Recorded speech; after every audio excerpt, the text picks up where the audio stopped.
I'm Shay Russell from mining.com.au, and boy, oh boy, are you in for a treat today. If you've ever wanted to know anything about vanadium, I've got the guy for you. Please meet Managing Director Gavin Loyden of QEM. Gavin, how are you today? I'm fantastic, Shay, as usual. And yourself? Oh, very good, thank you. Tell you what, living my childhood dreams here. I get to talk to you about vanadium. I've been promised a 5-minute, everything you know about vanadium info dump. First and foremost, let's start with, what is it? Okay, so vanadium is it's found in two different states. Let's start there. Particularly here in Australia, one is in magnetite, and the other is in a sedimentary deposit where we are up in the Northwest Minerals Province near Julia Creek. So it's a material that's been around for a very long time, not actually discovered in a chemical sense until the 19th century. But prior to that, it was used as a steel strengthener in sword making by the Saracens back many decades and thousands of years ago, or hundreds of years ago. And the reason being, they had a particular mine in India that had the magnetite with a higher concentration of vanadium in it, and that's how they were making their steel. Now, that gave them the capacity to make what was called the Sword of Damascus, which is historically a very famous bit of kit, whereby they could chop broadswords in half and maintain their edge and bend those swords through about 90 degrees, and they lasted forever because of the amount of vanadium that was in there. So primarily it's always been a steel strengthener. Some folks didn't know why or how, but on fear of death, you never gave away the location of that mine. So that gave them a massive strategic advantage back in those days.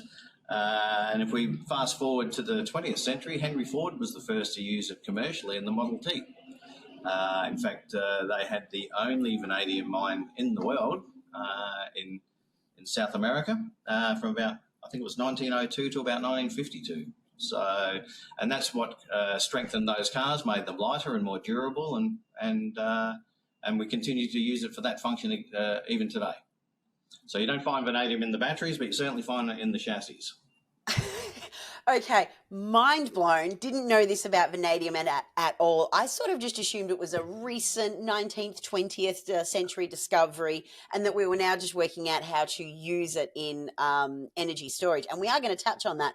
But what you're essentially telling me is that humankind has been using this for over 1,000 years to strengthen and lighten products all this time. Without actually knowing why or how that was occurring, but yes, that's exactly right. We describe it as the world's most versatile metal. It's in all sorts of things. So all of your metal products, from rebar through to aerospace, it's used in ceramics, in dyes, as a catalyst for the sulfuric acid production. Anything that goes supersonic speed needs about 5% vanadium in the alloys, and hypersonic you're looking at about 20% plus. So lots of uses in tooling, in surgical instruments. Military applications, as I say, you can't go supersonic without vanadium, so rockets, missiles, jets all require vast amounts of vanadium. This is incredible, and yet I feel like modern day markets are really just seeing vanadium as sort of an energy storage metal. So where does vanadium fit in this one sector of the market? So that's the most exciting part of the market, and certainly for us here in Australia, because we need quite a bit of vanadium for vanadium redox flow batteries, or vanadium flow batteries.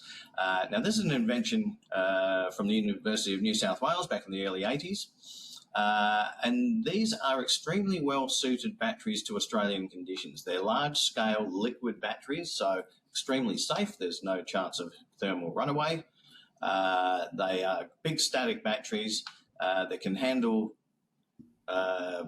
various applications to the grid, whether that's load leveling or time shifting of energy, where, if you're producing solar energy during the day, you need to store that energy and then shift that to a more usable time of the day where people are at home turning on their air conditioners and heaters during the winter. So very well suited. 40 years anniversary this year, 20 years of commercialisation, nothing new about it. We're going down to celebrate that with the inventor, Professor Maria Skylos-Kozakos, down at the University of New South Wales, the 15th of October, as a matter of fact. That's incredible. I look forward to hearing more about that presentation. But before we go, tell me, is it true your logo actually reflects the various state of vanadium as it goes through its different phases? That's exactly right. So vanadium, named after the Norse goddess of beauty, Vanadas, and those are the phase changes during the reduction and oxidation reaction of a vanadium battery. Everybody should actually go to your website and check that out. It is super cool. Listen, this has been probably my favorite conversation for the day. Don't tell the other people I said that. But thank you so much for being here. I can't wait to see what happens with this 40th anniversary celebration that you've got coming up. Thank you for being here. Thanks, Jay. Look forward to next time.